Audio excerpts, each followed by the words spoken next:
So today it is back on the shower build. Spencer is going to be continuing on the siding, and we're gonna start with this side over here today because I kind of want him to make a change to the plans, and I don't know if it's gonna be possible or not. There's this one window, okay?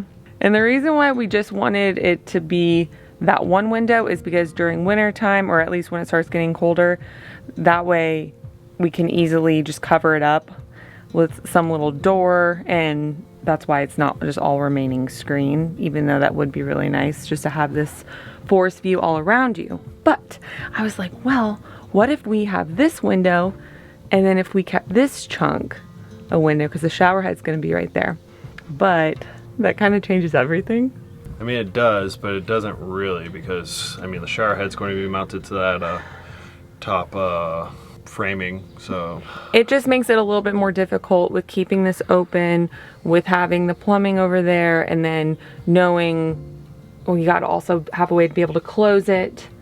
And that's where like the battery inverter and everything we're gonna go, so I don't quite know how he would do it. Well, inverter's going to be mounted up higher, like pretty much right under the roof. So you're saying you can do it? Battery is the other challenge though, but I mean it is a watertight battery, but still. Okay. Well, we don't know. So that's why we're gonna start on this side with the siding, and hopefully I can talk him into the extra added steps over here, because that would be really nice. Yeah, I know it is. Like, look how lovely that would be. I vote we just leave the whole side open. Maybe we've already talked about this. We would. Hey, you showering again? But yeah, if we did leave this chunk open and this chunk open, it's kind of perfect because, you know, we have the road coming right up that direction. So this would all be covered and this would be covered. So it's Mama and Dada. Who else would it be?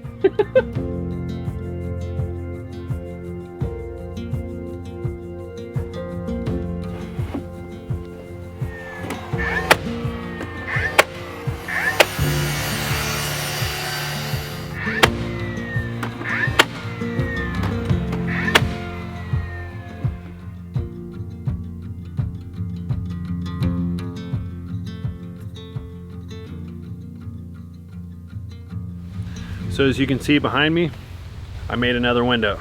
The tricky part of this whole thing is just going to be the plumbing, because obviously that's where the shower head's going to be on that side, and you don't want a bunch of plumbing running up in front of your window.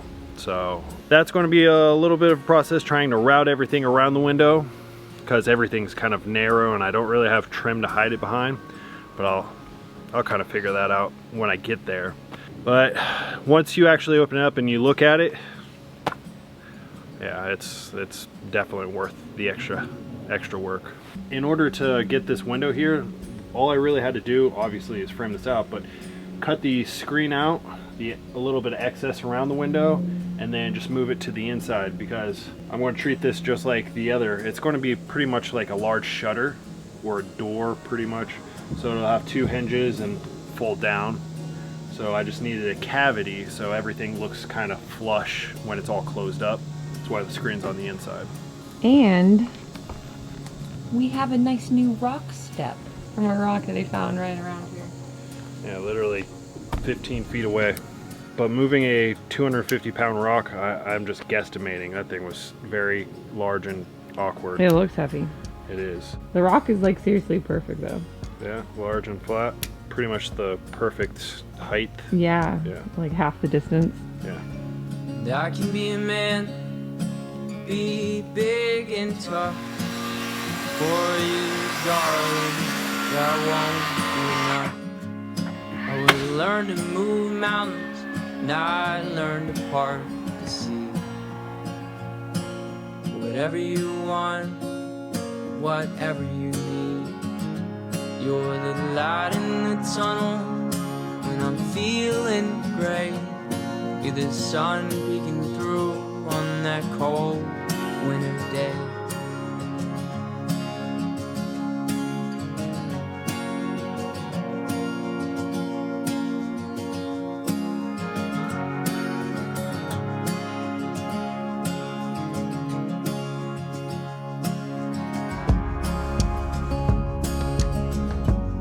So Spencer is almost all done with the siding for our shower. He only has this little chunk back here above this window, but it's looking really good so far. So since he is almost done with that, I'm going to start staining the exterior. Are you happy with it so far? I mean, yeah, so far it's turned out really good. This back wall is it's a little not as perfect as the other sides, but I guess I'll live with it.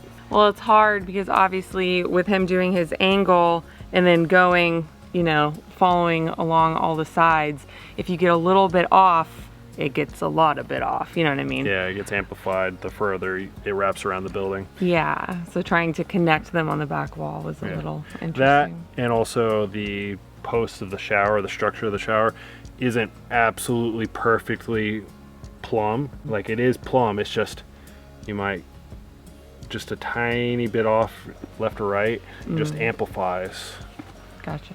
Well, plus he's using pickets, and all of the pickets are not the exact same width. Oh no. So it's been a little tricky. I mean, you'll have them as little as 5 3/8 and as big as 5 3/4. I saw one that was that big, so it's very inconsistent. But again, if you're doing horizontal pickets, most people usually don't even notice, like as far as a fence. Right. Well, you can't even tell. It looks perfect. I'm not gonna lie, I'm a little bit nervous right now. Right. You've done such a good job. I can't help but feel personally responsible if I put the stain on it and it doesn't look as good. Well, I'm gonna hold you personally responsible. I know, it's gonna be my fault. The way you stained it. There goes nothing. You sure? Yes? Yeah, go ahead. Okay.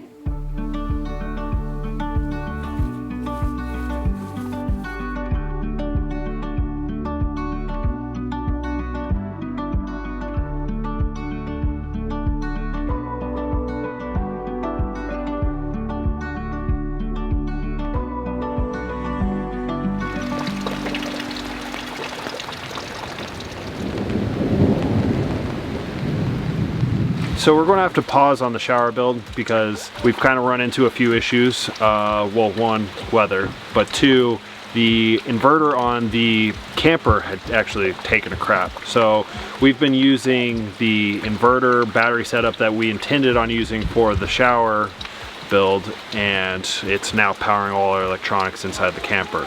So until I can get a replacement for that, which won't be for some time, and now that the siding is actually all done on the shower, it's a good time to pause and actually move on to something more important, the site for the cabin. So just getting that prepped, just going to remove any of the large rock now that all that rubble is out of there. We can start leveling the site.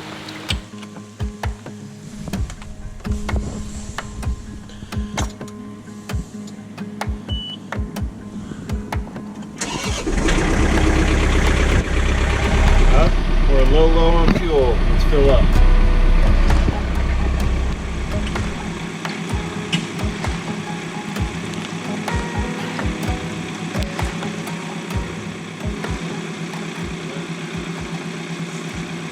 So what's going on? I went to put diesel in the tractor earlier today, hook everything up and go to pump it in, nothing. So I just went into town and picked up a new diesel pump, a name brand diesel pump. This one should last a lot longer. But now you're having issues with this one too? Oh yeah, there's that too. Since the rest of the world uses metric and we use standard, of course nothing fits correctly. So I've had to kind of rig my way up. Luckily I could just barely squeeze the hose on there and I can get this to work, I think. I mean, it's just on there by like maybe an inch, and before it was on there by a good 2.5 inches on the little flange. So I guess we'll kind of see if we have any leaks, but we'll eventually get to work on our cabin site. I know, it's one thing after another. When it's all said and done, it'll just feel that much sweeter if we ever get there.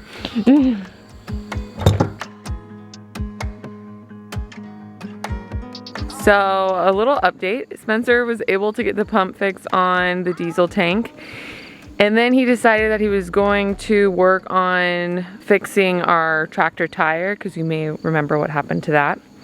And now he's having an issue with that. So you can tell I'm not too happy. Well, we had that small little puncture in the center of the tire. I was just going to throw a plug in it and fill it with air, like I've done countless times before in my life. For some reason, the plugs do not want to stay. I'm not sure if it's the compound of the tire, because I don't think these are steel belted like a regular street tire is. So that's the only thing I can think of why the plugs won't stay. Other than that, it's, I mean, the pressure isn't higher. I'm not sure if just the sheer volume of air has anything to do with it, but it's just plugs do not stay. They just keep blowing out of it. They won't even allow me to keep it in long enough to fill it totally with air. Careful, you got yellow jackets going around your ankles right now. So what does that mean? I'm gonna have to go take it to a tractor place and get it plugged, because an automotive place won't be able to work on something this large. So now we can't use the tractor. Yeah. Until... Oh my It God, won't even baby. hold air now. Took it out, reamed the hole to put the plug in, and now nothing will stay.